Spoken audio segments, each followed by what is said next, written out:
Bakit nga ba tila nag-uudyok sa mga tao upang magbalik loob sa relihiyosidad ang pananalanta ng mga kalamidad sa ilang mga lugar habang ito ay nanunumbalik sa normal nitong estado? Bakit bumabalik sila sa pananalig sa Diyos pagkatapos masalanta ng mga unos? Bakit naman noon ay may pagbaba ng tiwala sa simbahan? Nakakapagtaka, hindi ba? Tara! Bigyan natin ng strange meanings ang mga pamilyar na bagay dahil sa likod ng mga dilubyo ay magkakaroon ng sociological revelation.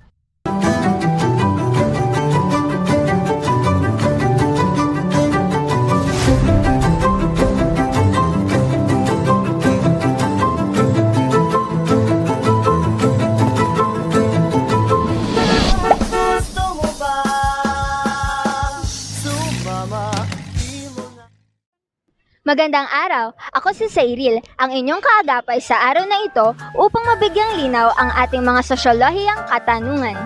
Salukuyan tayo ngayong nasa Quiapo Church sa Kalakhang, Maynila kung saan talagang dinarayo ng libo-libong deboto at mananampalataya. Susubukan nating alamin ang opinyon ng mga tao patungkol sa paksa natin. So, hello po. Ano pong pangalan nila? Cristina Salvador. Cristina Salvador. Ngayon po tayo, nasa Quiapo Church po tayo ngayon. So, naniniwala po ba kayo sa divine entity or sa Diyos?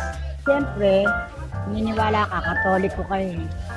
Ang tanong po natin, bakit po kapag nasalanta ng bagyo ang isang tao, bakit po sila bumabalik sa religiosity or bakit nananampalataya po sila? Siyempre, mananalangin ka para tumigil ang bagyo. Kailangan manalig ka kaya sa Diyos. Kailangan, dadasalan mo para panganib, mailigtas tayo. Yun lang po ba yung pinaniniwalaan nyo na bakit po? Siyempre, lahat ng problema, dadaing mo, lahat ng mga taong may sakit, ipagdarasal mo para gumaling, lahat ng dumadaan ng pagsubok, ibigay sa atin. Malulutas naman lahat yung problema niya. Basta tinatawag mo lang ang Diyos. Ayan po. Sige po. Maraming salamat po. So, hello po. Ano pong pangalan nila? LD Santiago. Hello po Kuya LD. May tanong po ako sa inyo. Naniniwala po ba kayo sa Diyos? Hindi ko alam. Hindi pa po. Kasi hindi ko naman nakikita. Wala po. Okay. Hindi po siya naniniwala? Ang tanong po natin is, bakit po pag nasalanta ng bagyo ang isang tao, nananampalataya po sila or bumabalik sila sa relihiyosidad after masalanta ng bagyo? Ano po? Siguro dahil sa may paniwala sila sa Diyos na matutulungan sila ng Diyos, parang ayun po yung nila. Naniniwala? Yung paniniwala nila. Na may kakayahan ng... May kakayahan ng Diyos na magbago yung buhay nila po. Tapos magbago po yung lahat. Ganun. Any other insights like bakit po sila naniniwala may kakayahan yung Diyos na iligtas sila? Ligtas sila sa sa mga pamakan, ganun po. Thank you po. Dulot agad ng malawak na pinsala ang Super Typhoon Egay sa lalawigan ng Cagayan. Kabi-kabila naman ang pinsalang iniwan ng magnitude 7.4 na lindol sa Mindanao. Kaya binaha ang ilang lugar sa unang distrito. Imagine a town struck by a natural disaster, a hurricane perhaps. The aftermath leaves homes destroyed and lives shaken. In these moments, people unite, seeking comfort and support. Sa oras ng kagipitan at kahirapan, lalong lumilitaw ang pangangailangan ng mga tao sa kapanatagan, kalakasan at katatagan nang sa gayon ay makatayo muli sa kanilang sariling mga paa. Ng Diyos, buhay pa rin. This is where religion often steps in, offering consolation for the community to lean on and a way to find meaning in chaos.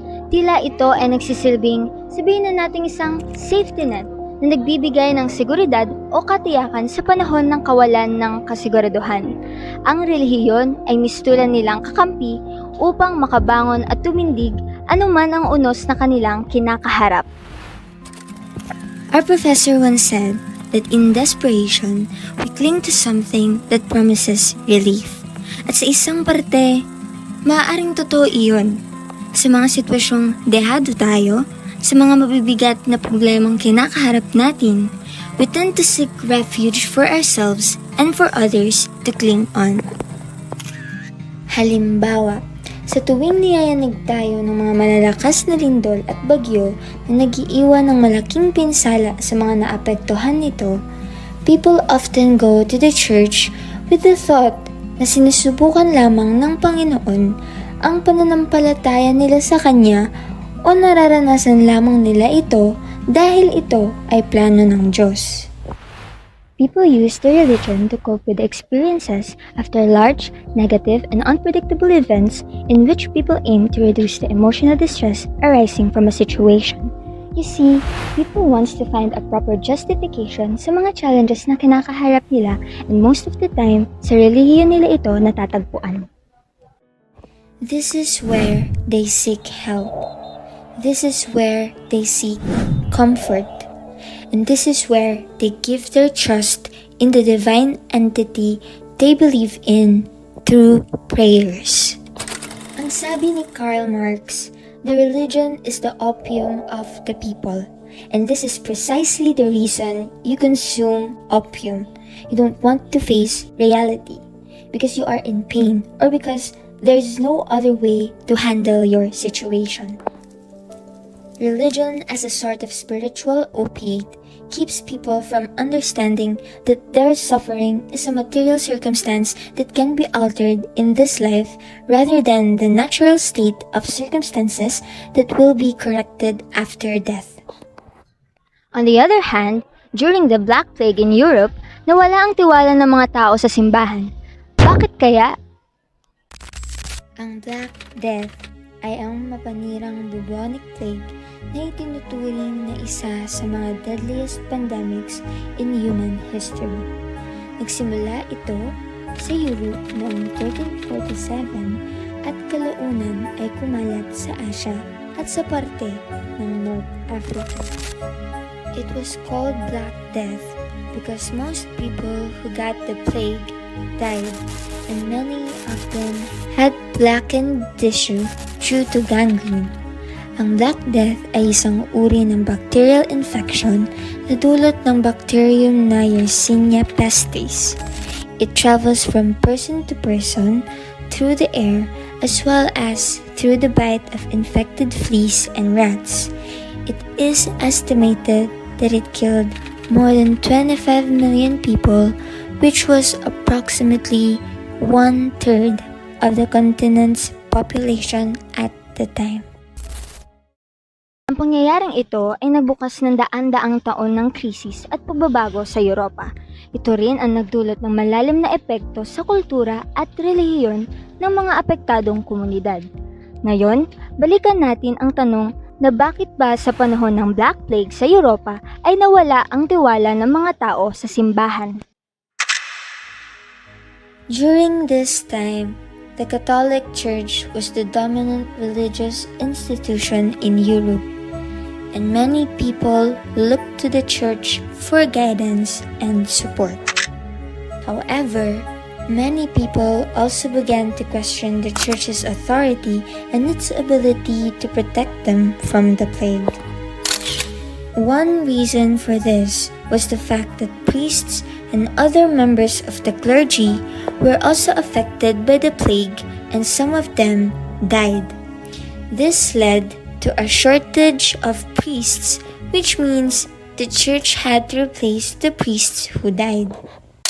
Another reason was the church's failure to provide an explanation for the cause of the plague, for the doctrine at the time held that plagues were a punishment from God for human sin, but many people found it hard to believe that God would punish so many innocent people. Additionally, the church's response to the plague often seemed inadequate.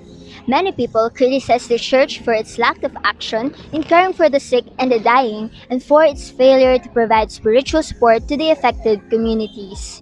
People were able to see the human side of the church that wasn't able to save them from the onslaught of the plague. The Black Death exacerbated this decline of faith in the church because it exposed its vulnerability to Christian society. In another perspective, we can examine the situation through the lens of Auguste Comte's metaphysical stage to explain the fall in people's belief in the church.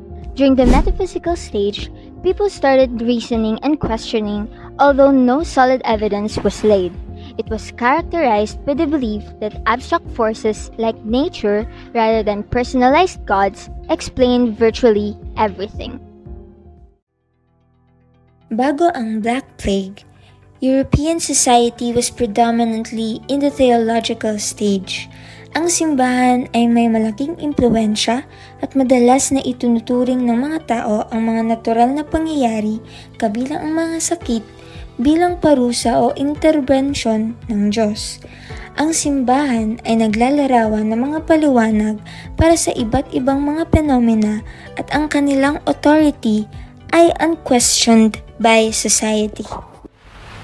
Sa paglipas ng Black Plague na nagdulot ng malawakang kamatayan at paghihirap, ang mga tradisyonal na theological na paliwanag na ibinibigay ng simbahan ay na-challenge. Ang masamang epekto ng plague ay nagdulot ng pag-aalinlangan sa relihiyosong paliwanag. Ang mga paliwanag ng simbahan ay tila hindi sapat sa harap ng matinding paghihirap at kamatayan ng mga tao sa komunidad. Sa panahon ng Black Plague, ang mga individual ay nagsimula ng magtanong tungkol sa alternatibong paraan ng pag-unawa sa mundo. Maaaring nag-explore sila ng mga sekular na filosofiya o nagdududa sa itinakdang relihiyosong doktrina. Dahil sa hindi pagiging sapat ng theological na paliwanag ng simbahan upang sagutin ang lawak ng paghihirap na idinudulot ng plague, ay siyang nagdulot ng pagbagsak ng tiwala ng mga tao sa mga relihiyosong otoridad. Habang hinahanap ng mga individual ang mas abstrakto at secular na paliwanag, they might have become disillusionized with the church's ability to provide satisfactory answers or solutions. Ang metaphysical na yugto ay nagpapakita ng panahon ng transition at pagsusuri kung saan nagsimula ang mga tao na maghanap ng ibang mapagkukunan ng sagot at kahulugan na naging dahilan ng pagbagsak sa tradisyonal na tiwala na iginagawad sa simbahan. Disasters revealing the limitations of religious institutions to protect their followers from calamity breed skepticism. Individuals once reliant on this institution for guidance begin to question their efficacy. When the church that was supposed to safeguard you prove unable, faith wavers and skepticism takes root.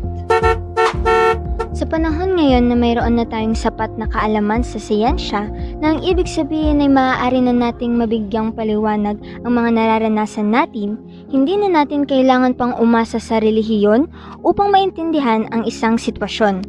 Ang henerasyon natin ngayon ay maaari na nating sabihing nasa positivistic stage, ang pangatlong yugto sa Law of Three Stages ni Auguste Comte. Hindi tulad noong nangyari ang Black Plague na hindi pa sapat ang kaalaman ng mga tao sa siyensya kung kaya't sa simbahan sila umaasa ng mga eksplanasyon tungkol sa kanilang mga nararanasan. Ngunit, ang mga paliwanag ng simbahan ay tila hindi sapat sa harap ng mga matinding kahirapan at kamatayan ng mga tao sa komunidad, kung kaya't nagsimulang magtanong ang mga ito na kalaunan ay nagdulot ng kawalan ng tiwala sa simbahan. O paano? Nasa dulo na tayo ng biyahe ko. Kaya bago kayo pumara at magbayad ng social reflections, may tanong ulit ang inyong lingkod. As disaster tests the limits of our resilience, consider how our faith weathers the turbulence. Matatag ba ito na nagbibigay ng kapanatagan at lakas sa iyo? Kanino ka tumatawag sa oras ng pag-aalinlangan o kahirapan? Gaano kataas nga ba ang pananampalataya mo sa kabila ng bigat ng mga sitwasyon? This has been Cyril at mula dito sa Kamay Nilaan, ito ang Biyaheng Sosyo with 2-1.